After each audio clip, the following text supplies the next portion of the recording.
And I put you in a headlock. You ain't like that one, does you? Cha-cha now. And I put you in a headlock. Headlock. And I put you in a headlock. And I put you in a headlock. What's good, YouTube? It's your boy Nas back in with another video. So today we're about to react to what happened to 90s R&B singer Christopher Williams. Hey man, Christopher Williams had them hits though. Yo, his voice sound really good. And a lot of people be sleeping on his music though. I ain't gonna hold you. A lot of people be sleeping on his music. So let's get right into it. Hold up.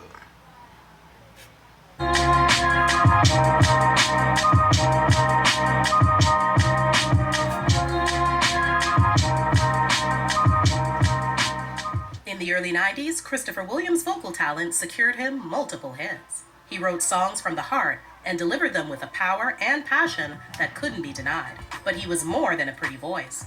People, or women rather, also gravitated to his pretty face.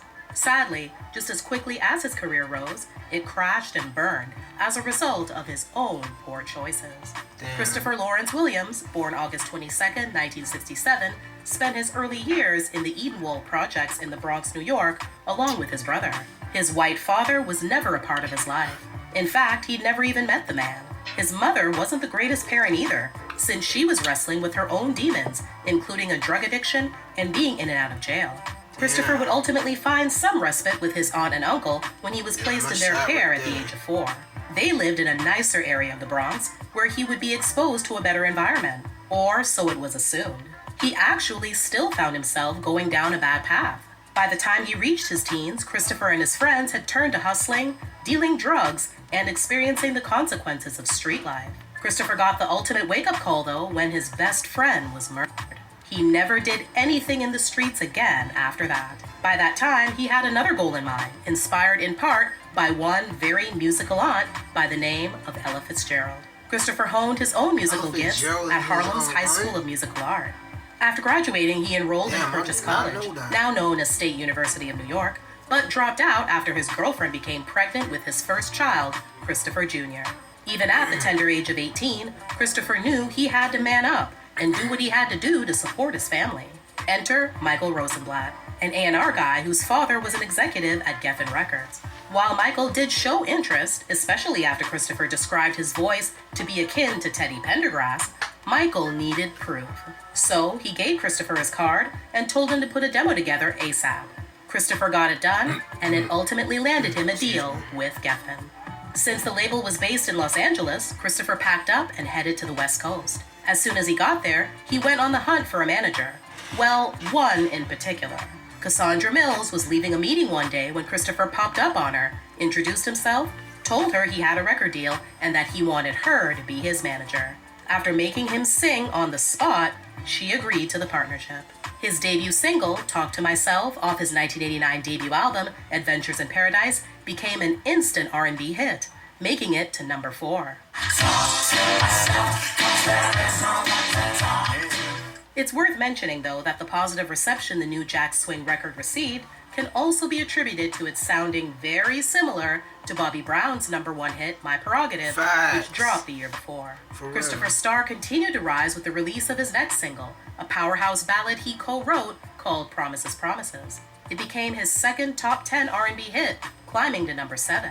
And according to him, the lyrics of the track reflected one relationship in particular, his romance with up-and-coming actress Stacey Dash. But by that time, there was no shortage of opportunities for Christopher to spread his love around. He admits that he really didn't have any interest in having a one-on-one relationship with any woman because one wasn't enough. His carefree lifestyle nearly caught up with him in 1989 when he was involved in an incident at a hotel with friend and look-alike Al B. Sure. The way Al tells it, as he was in his room being intimate with a woman, he got up to go to the bathroom to take a shower. At that moment, Christopher, in the adjoining room, came into Al's room to try and convince the woman that he was Al, seemingly in an attempt to have his way with her. According to Christopher, though, that wasn't the case. All he was trying to do was use the facilities. In the end, Al was arrested on rape charges, which were eventually dropped, while Christopher's name never even ended up in a news report thanks to Cassandra pulling some strings. By the turn of the 90s, Christopher had established himself as a bona fide R&B star, but he was still on the lookout for something more. Enter New Jack City. Cassandra got her hands on the movie script, and after reading it, she knew that she had to get Christopher in. He ended up with a small but memorable part in one of the most iconic films of the decade. Facts. He also delivered with a song for the soundtrack called I'm Dreamin'. It soared all the way to number 1 on the R&B chart, becoming the biggest hit of his career.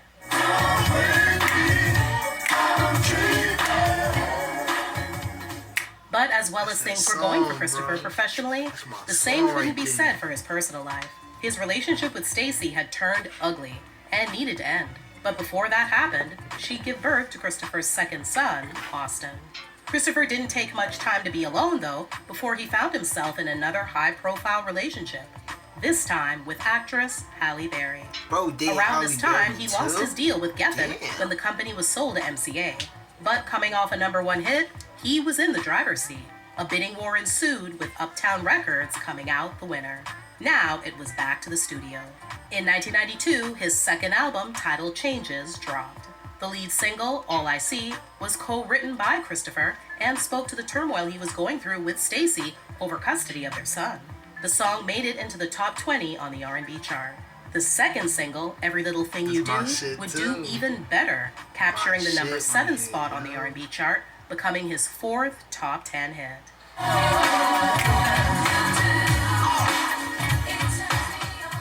In 1993, Christopher welcomed his 3rd child from as many women, a daughter named Sierra with Heather Barnes. Also that same year, the label got a call from MTV Unplugged wanting to film an episode with Christopher. However, when his performance aired on the network, his epic rendition of the 1979 Teddy Pendergrass hit, Come Go With Me, was left on the cutting room floor. Apparently, the reason for that was since he was a new artist to the MTV format, they believed it would make more sense to play his own hit, Every Little Thing You Do, instead. Christopher, though, believed that his label had something to do with the decision and wanted everyone to know just how angry he was about it.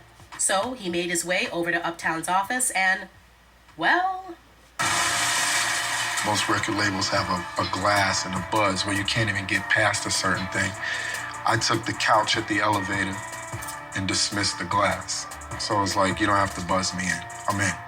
He came immediately to my office to destroy it, and then he went to Andre and destroyed Andre, again, is not there. I was enraged. And so I smashed all the gold and platinum records, tore them up, tore up the machines, ripped the wallpaper off, kicked doors in. He just didn't act like himself, and that was gonna be the problem. Can't come in the office and just lose it. Afterwards, I would hear murmurs of people saying, yeah, I wish I was there and all that. And I was like, yeah, okay. Nah, but I'm glad I wasn't there. You know that. You have no right to do what you did. You have no right. You have to work things out. I'm super duper frustrated, and I'm not gonna continue to voice it. I'm mad, and I'm done. Like I'm done with Uptown. Even after his destruction of their property, founder and president of Uptown, Andre Harrell, was still willing to put it all behind them and continue their working relationship. But Christopher was truly done. Nah, bro. If After I was leaving Andre Uptown, Harrell, he got a deal I to would record fire on Giant him on the Records. spot The deal and couldn't drop have been him off more the label. perfect, with it mean, being the biggest of his career, as well as drop having him off the Cassandra label, on payroll there not as breaking president my of shit Urban up. Music. Must be Christopher's wrong. 3rd album, Not a Perfect Man, was released on Giant in 1995.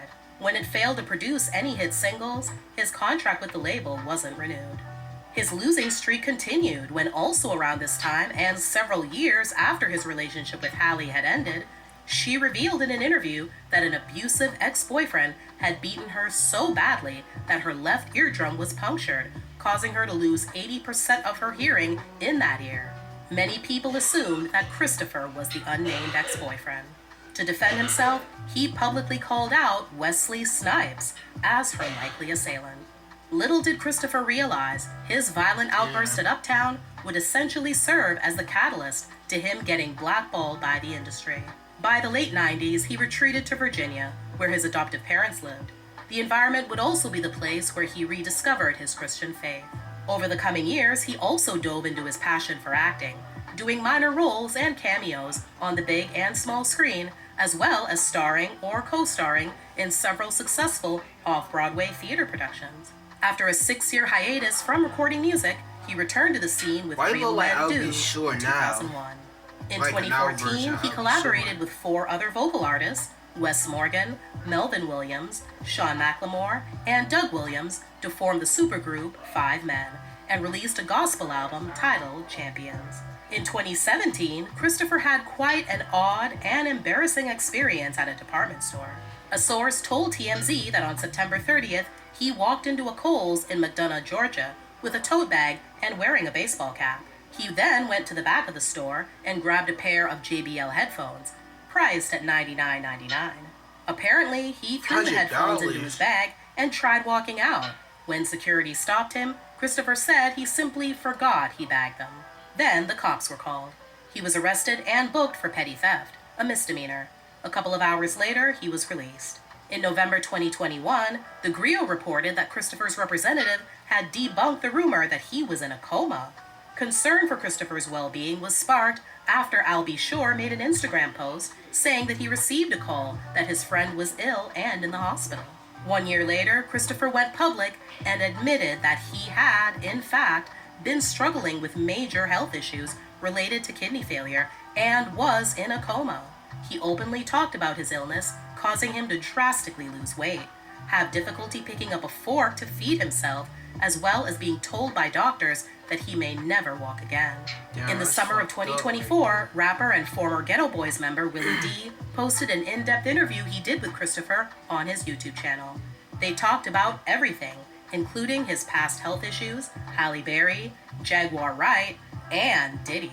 He also touched on another topic that many people may not have ever heard anything about, his marriage. Yes, Christopher married Natalie Macklin in 1995. According to him, they are still legally married but separated, and he calls her his best friend. Currently, Christopher Williams continues to stay booked and busy, performing on stage as both a singer and actor, looking and sounding better than ever.